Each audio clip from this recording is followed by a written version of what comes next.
अपनी पाठशाला में आपका स्वागत है। आज हम द प्रेजेंट कंटिन्यूअस टेंस में अंडरलाइन वाले वाक्यों से WH वाले वाक्य कैसे बनाएं वो सीखेंगे। तो चलिए कुछ वाक्यों के लिए उदाहरण को देख लेते हैं। Sumit is reading a book. हम देख सकते हैं ए बुक के नीचे अंडरलाइन है। अ बुक एक वस्तु है, वस्तु के लिए वॉट का उपयोग होता है, तो हम सबसे पहले लिखेंगे वॉट। वॉट के बाद जो सहायक क्रियापद है वो आएगा इज। इसके बाद हमेशा कर्ता आएगा, फिर रीडिंग का रीडिंग, और अंडरलाइन वाला वाक्य नहीं आएगा। ठीक है, तो चलिए सबसे पहले पहला वाक्य देखते हैं। पहला वाक्य कुछ इस प्रकार है, लिखा हुआ है mother is arranging the dishes on the table. यहाँ अंडरलाइन पहले द डिशेज पर है। द डिशेज एक वस्तु है और वस्तु के लिए हम वॉट का उपयोग करेंगे, तो सबसे पहले आएगा वॉट। तो चलिए लिख लेते हैं वॉट। वॉट के बाद हमेशा सहायक क्रियापद आएगा। ये इज लिखा है, उसे लिख दीजिए इज, और इसके बाद यदि सब्जेक्ट हो तो सब्जेक्ट लिख दीजिए, तो आएगा मदर। उसके बाद अरेंजिंग,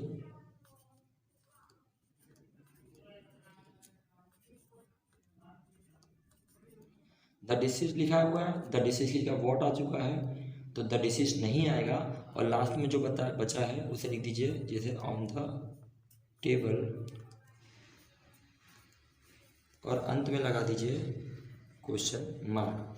हम देख सकते हैं दूसरी अंडरलाइन ऑन द टेबल के नीचे है।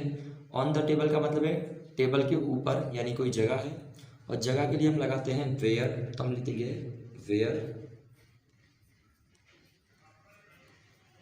उसके बाद इज, तो इज। उसके बाद मदर का मदर।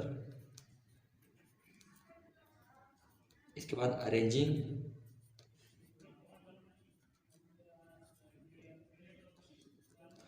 हमें पता है ये जो वेयर आया है वो ऑन द टेबल की जगह आया है, इसलिए हम द डिशेज को यहाँ लिखेंगे, तो लिख देंगे हम द डिशेज, और अंत में लगा देंगे क्वेश्चन मार्क। ध्यान दीजिएगा, ऑन द टेबल इसका मतलब है टेबल के ऊपर। तो चलिए अगला वाक्य देख लेते हैं। अगला वाक्य कुछ इस प्रकार है, नितिन एंड अमित। नितिन और Amit are playing in the garden, यानी नितिन और अमित गार्डन में खेल रहे हैं, यानी बगीचे में खेल रहे हैं। सबसे पहले हम देख सकते हैं नितिन और अमित के नीचे अंडरलाइन है, यानी ये व्यक्ति है, और व्यक्ति के लिए हम हु का उपयोग करते हैं, तो सबसे पहले लिखेंगे हु। अंडरलाइन वाले वाक्य की जगह हु आ चुका है, फिर लिखेंगे आर। उसके बाद लिखेंगे प्लेइंग, और अंत में इन द गार्डन। जैसा कि हमने कहा नितिन और अमित की जगह हु आ गया है, तो नितिन और अमित नहीं आ सकते, और अंत में लिख देंगे क्वेश्चन मार्क। इस तरह ये वाक्य पूरा हुआ।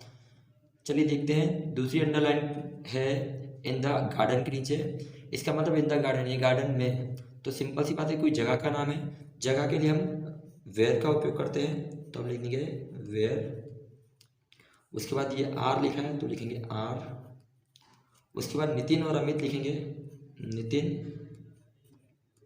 एंड अमित। नितिन एंड अमित आ चुका है, आर आ चुका है। इसके बाद लिखेंगे प्लेइंग।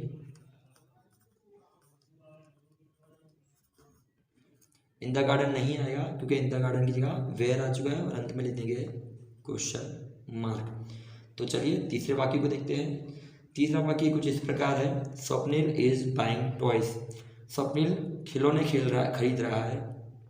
टॉयज एक वस्तु है, हम ऐसा बोल सकते हैं कि स्वप्निल क्या खरीद रहा है, तो टॉयज एक वस्तु है, वस्तु के लिए वॉट का उपयोग करेंगे, तो सबसे पहले लिखेंगे हम वॉट।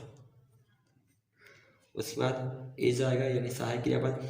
ध्यान दीजिएगा, वॉट के तुरंत बाद आगे या पीछे हमेशा सहायक क्रियापद आता है, कभी भी कर्ता नहीं आएगा। अब स्वप्निल लिखेंगे,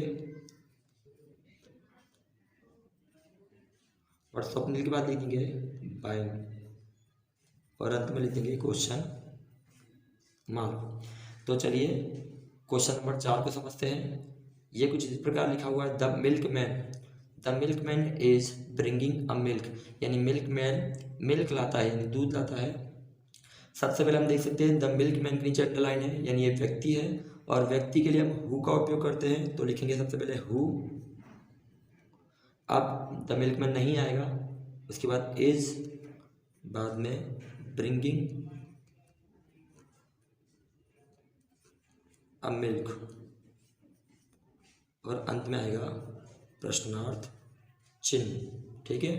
दूसरी अंडरलाइन मिल्क के नीचे है। मिल्क एक वस्तु है और वस्तु के लिए हम वॉट का उपयोग करते हैं, तो हम लिखेंगे वॉट। उसके बाद लिखेंगे इज। याद रखिएगा ये जो वॉट है वो मिल्क के लिए आया है, मिल्कमैन के लिए नहीं, इसलिए इसके बाद द मिल्कमैन लिखेंगे तो आएगा द मिल्कमैन। बाद में लिखेंगे ब्रिंगिंग। यदि मिल्क नहीं आया तो हम ए भी नहीं लगाएंगे, अंत में लगा देंगे प्रश्नार्थ चिन्ह। तो चलिए अगला वाक्य देखते हैं। अगला वाक्य कुछ इस प्रकार है, mister Dave is driving a car, यानी मिस्टर दवे कार को चला रहे हैं। ठीक है। मिस्टर दवे एक व्यक्ति हैं और व्यक्ति के लिए हु का उपयोग करेंगे, तो हम लिखेंगे सबसे पहले हु। मिस्टर दवे की जगह हु आ चुका है, अब मिस्टर दवे का नाम नहीं आएगा, तो लिखेंगे is driving a car, last में क्वेश्चन मार्क। दूसरी अंडरलाइन कार के नीचे है। कार एक वस्तु है और वस्तु के लिए हम वॉट का उपयोग करेंगे, तो लिखेंगे सबसे पहले वॉट। उसके बाद सहायक क्रियापद के रूप में इज। अब मिस्टर दवे का नाम आएगा, तो मिस्टर दवे ड्राइविंग, और अंत में यहाँ भी आएगा प्रश्नार्थ चिन्ह। छठा वाक्य कुछ इस प्रकार है, the boys are sitting on the tree, यानी जो लड़के हैं वो पेड़ के ऊपर बैठ रहे हैं। हम देख सकते हैं ऑन द ट्री यानी पेड़ के ऊपर, ये एक जगह है और जगह के लिए हम वेयर का उपयोग करेंगे, तो हम लिखेंगे वेयर। वेयर के बाद लिखेंगे आर, इसके बाद द बॉयज, और अंत में आएगा सिटिंग, और अंत में क्वेश्चन मार्क। जैसा कि आप जानते ही हैं ऑन द ट्री की जगह वेयर आ चुका है, तो ऑन द ट्री नहीं आएगा। तो चलिए सातवें वाक्य की ओर चलते हैं। सातवें वाक्य कुछ इस प्रकार है, Aparna is singing a song, यानी अपर्णा गीत गा रही है। अ सॉन्ग के नीचे अंडरलाइन है, यानी गीत के नीचे अंडरलाइन है। यदि ये ना होता तो हम पूछते कि अपर्णा क्या गा रही है। ठीक है। तो क्या के लिए हम वॉट का उपयोग करेंगे, इसलिए लिखेंगे सबसे पहले वॉट, सहायक क्रियापद के रूप में इज, इसके बाद अपर्णा, और अंत में आएगा सिंगिंग।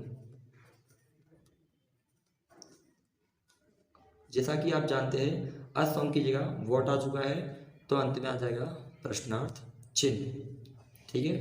तो चलिए कुछ और वाक्य देख लेते हैं।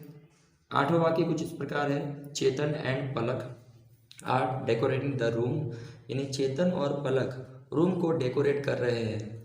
चेतन और पलक व्यक्ति हैं और द रूम, ठीक है, एक वस्तु या चीज है।